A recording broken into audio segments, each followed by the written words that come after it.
நீ நல்மாறி இல்லத்தில் போய் ஒன்று உறங்கியிருக்காயா? கூறு.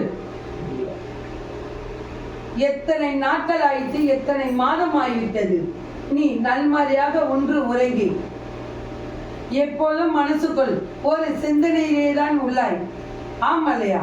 ஆனால் அதை உன்னிடத்தில் யாரிடத்தில் சொல்வது என்பதும் அறியவில்லை, என்ன செய்வது என்பதும் அறியவில்லை.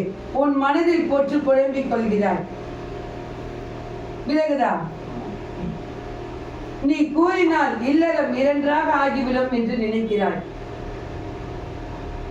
ஆனால் அது நான் ஒரு சொல்லம் கூறுவதல்ல.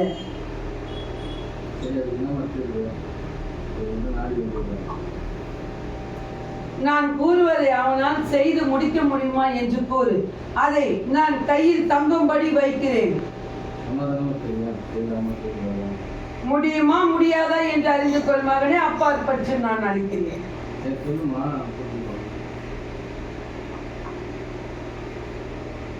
சிறுகனி கொடுத்து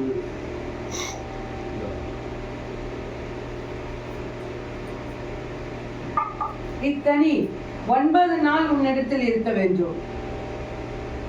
விலகுதா? 9வது நாள் இக்கனி எடுத்து என் மகளை அறிந்து சொல். விலகுதா?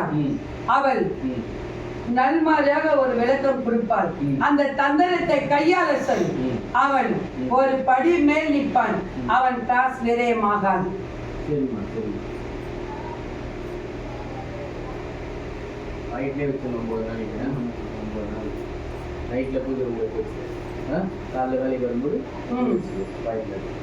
உன் மன குறையை நான் நீக்கி தருகிறேன். ஆனால் உனக்குள் இருக்க கலக்கம் ஒருவருக்கும் அறியாதடா. எனக்கு எனக்கு அறியும். விலகுதா? ஆனால் உனக்கே என்ன செய்வது ஏது செய்வது என்பது அறியல்ல. புத்தி கெட்டது போல் நீ எவ்விடம் செல்கிறாய், எவ்விடம் சென்று வருகிறாய் என்பதும் உனக்கு அறியல்ல. விலகுதா? உன் கால் போன போக்கிலே செல்கிறாய், கால் போன போக்கிலே வருகிறாய். ஆனால் உன் புத்திக்கு எதுவும் பிடி கொடுக்க அல்லையடா. ஆனால் நீ உழைக்கும் உழைப்பு அவ்விடத்தில் ஒரு படி மேல், ஆனால் உனக்கு ஊதியமோ ஒரு படி கீழேயடா. ஆனால் அவ்விடத்தில் பெறுவது அவனிடத்தில் ஒரு பயம் அல்ல. இன்று இதை எடுத்து வைத்து நாளை ஒன்று செய்வோம் என்று நினைப்பான். ஆனா அடுத்த வினாடியே அவனுக்கு அதுக்கு மேல் ஒரு ரூபாய் போட்டு விரயம் பண்ணுவது போல் உள்ளோம். ஆமலே. அதே போல் பல முறை நீ வசிக்கும் இடத்தை நல்மாறியாக பூர்த்தி செய்து அவ்விடத்தில் போய் அமர வேண்டும் என்று நினைக்கிறாய். ஆனால் அதுக்கும் உனக்கு வாய்ப்பு